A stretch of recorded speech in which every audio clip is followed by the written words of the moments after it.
Hey, what's going on, guys? Welcome back to NBA 2K22. Today, we are back with more 2K23 talk, chitter chatter. We're talking it up. We're trying to figure out what we want in a game for 2K23. And right away, I've been seeing a lot of talk on Twitter, in the different social medias, of things that are starting to leak out. We don't have much to go off. It's literally a month away as of today. As of today, it is the 1 month mark countdown as far as when we are getting 2K23, and there's not a lot of information out there, but I have plenty of information that I don't want to see in 2K23 based off kind of things that we've seen already, things that people talk about in the community that they don't want to see, so we're just going to break those down. And there's obviously things I'm going to miss within this video, so if you think of something that I didn't cover within this video, let me know in the comments below. Now, first of all, disclaimer, folks, anything gameplay-wise is not my team. Don't tell me blocks need to be toned down. Don't tell me leaners need to be toned down. Like, nothing with the gameplay has anything to do with actually the My Team mode. It's a whole different development team. So let's just get that out of the way. I don't want to see anybody say, steals are overpowered. Well, that's not my team. That is actually the game itself, and that is a whole different development team. So let's just knock that out of the way right there. Let's kill that down. Let's shoot that one down before we even get started. So I'm going to start right away. The thumbnail, I saw this floating around on Twitter, and it looks like just a bunch of park creations of these players, but I did see one of like a Drake coach and an NBA young boy being like a player. I hope they don't get too much in play into the fantasy aspect of my team. That is one thing I've always kind of feared. They are getting low on content. They have to keep the game fresh. They have to keep doing things to draw and put asses back in the seats each year. I don't want to see them lean too much into the fantasy aspect. They start adding superheroes to my team cards. They start adding celebrities to my team cards. No way. Yeah, I'd be fine them adding them as coaches, different things like that, but nothing like where they should be playing in the game. Why do they always want to play in the game? Like, look at the thumbnail. Drake coach, that's fire. Kanye coach, that's fire. NBA Youngboy coach, that's fine. Give me these coaches all day. They're different cards. That's fine. I'm all the way on board with that, but I don't want to lose focus of it being still at the end of the day a choose your own my team game. I don't want to see it get too far into the and I've always mentioned this. If they start adjusting heights, and start real heights, like when we're playing God out there and start making Allen Iverson 6'5", that's where I really we need to draw a line in the sand. We can't let it get there. I don't think they will, but you never know. Ideas are slim these days, and I would hate to see that. Now, next thing, leaderboards. It was in one of the worst 2Ks of all time, but it was one of the best features of all time of my team, leaderboards. It was in 2K18. It was part of a game mode that wasn't even called Unlimited. At that time, it was called Supermax. The point schedule, you would get a certain amount of points for each win, take away a certain amount of points for each loss. The point system was all out of whack. You would lose way too many points for losing and not enough points for winning. It was really off balance. It really just needed to make a few tweaks, and that system would have been crazy. And I don't know if the bandwidth can't really, there's only so much of the game and memory that the game can hold, so I don't know if the leaderboard was just eating up too much for what they want to do. Leaderboards need to come back. It gives extra incentive to play other than the Showdown League and provides great content for people in that competitive aspect. So I'd love to see that. The next one, no contracts. That's more a community thing. Contracts have never really bugged me. Apparently, they are the ultimate evil when it comes to my team for a lot of people out there. Sure, get rid of them, but they really don't bug me that bad. Like, I could care less. I'm never, ever dire need of contracts or anything like that. So, that's a community thing. It's never really bugged me that much. Hey guys, need cheap MT? Check out A6K.com. They're safe, they're reliable, and with my code Richie at checkout, you can get 5% off. Go get the cards you really want. The one thing that does bug me that much is the change in the content schedule. Every year, it is the damn same. Around Thanksgiving, we get Kobe Bryant, Magic Johnson. Around this time, we get such and such player. Like, it's almost like clockwork on how you can predict the players based off the other past my teams. They need to change the schedule up. They need to get things fresh again. There's no way we should be able to predict who is coming out on Friday. There just is no way. And the reason that we always do is because they really don't ever change up the content schedule. It's clockwork every year. All right, just rinse and repeat. But I need to see difference. I need to see different players coming out at different times. Also, I need to see more player cards. Looking at this, we're going to take away a break away from the gameplay real quick, and I'll show you this little list because it's got the whole Invincible list here real quick.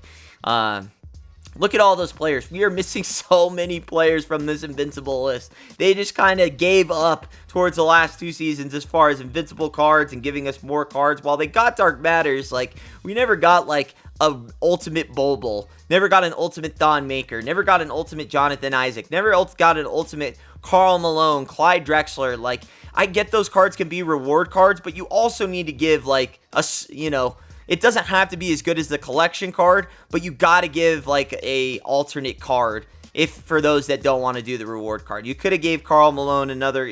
I know everyone's back history. Oh, Karl Malone, what a sicko. I get that. Maybe his name's not the best example, but Clyde Drexler didn't get a card. I was trying to make a dream team lineup, and I couldn't because enough of the dream team players didn't get really good cards. Like Clyde Drexler's card, besides his collection reward card, got a pink diamond as his best card. Karl Malone got an amethyst. John Stockton, I think, got like a pink diamond, maybe Galaxy Opal. Who else? Patrick Ewing ended up getting a Dark Matter. David Robinson ended up getting an Invincible.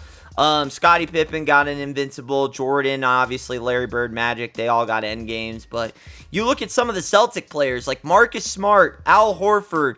A lot of those Celtic players all hidden behind reward cards. That's fine. You can do that. But you got to give us some they need other cards. There's just got to be more cards. You got to put them. We got to get alternate versions so people that, want to use those cards without having to play hours of offline, obviously have a chance to use those cards. I just really think, like, with some of the other modes that are already in place, draft needs a better reward. Like, I don't know why they just keep like, why even introduce the draft mode? If you're not going to put anything great behind it, then what is the point? I just don't understand. What are we doing here, folks? What are we doing? What is the point of the draft mode, huh? Why are you putting a Mookie Blaylock behind the draft mode, huh? Why? Nobody wants that. Nobody wants a freaking John Starks for your draft time. Put some, if we're going to have the mode at all, we can't have lackluster prizes. There should always be some sort of incentive. And if you can't think of the player, we'll take some MT. You don't always have to be a player. Like, you could always, I never understood why they never gave us MT as reward. Like, is that so hard? Is that so against their budget? As far as, I know that might hurt VC sales just a little bit and people like to farm and stuff like that, but why are they so against, like, us getting an ultimate unlimited reward? You get 100K or something like that, so you can actually buy your reward, use that money to buy the card that you want instead of having 2K determine the reward for you. I just never really understood that. Or why don't they, like, I don't know. I feel like the rewards, if you're going to put the mode, draft, unlimited, or, triple threat, all that stuff, they did pretty good with triple threat this year, but draft was a total waste of space again, just giving us crap. I think we got, like, one good reward in there, and then nothing ever again. And then also with, speaking of triple threat online, I obviously want to see, I wish they could have it where we load up into different venues. Each time.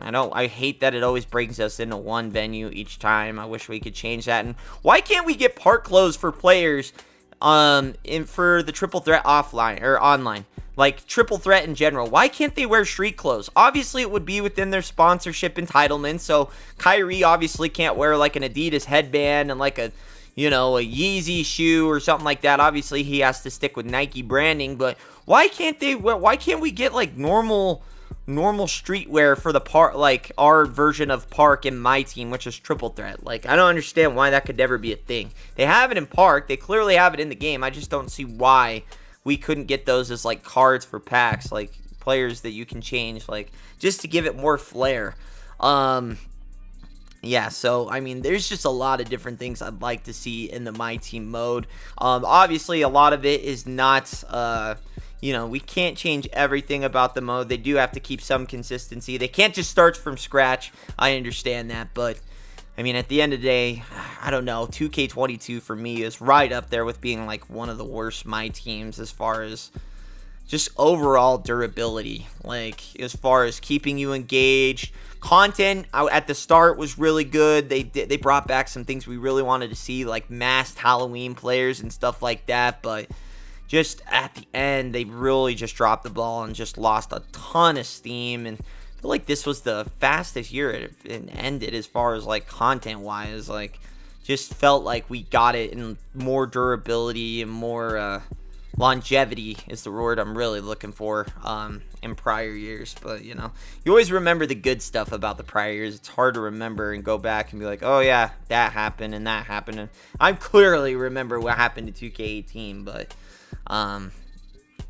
yeah, it's too much to say on that one. But that's just some of the things about the My Team. It can't be in 2K23. Those things we need to get fixed. We need things to change. And let me know in the comments below what you think. Those are just some of my ideas right now, just kind of spitballing. I had a little list here, and I went over most of them.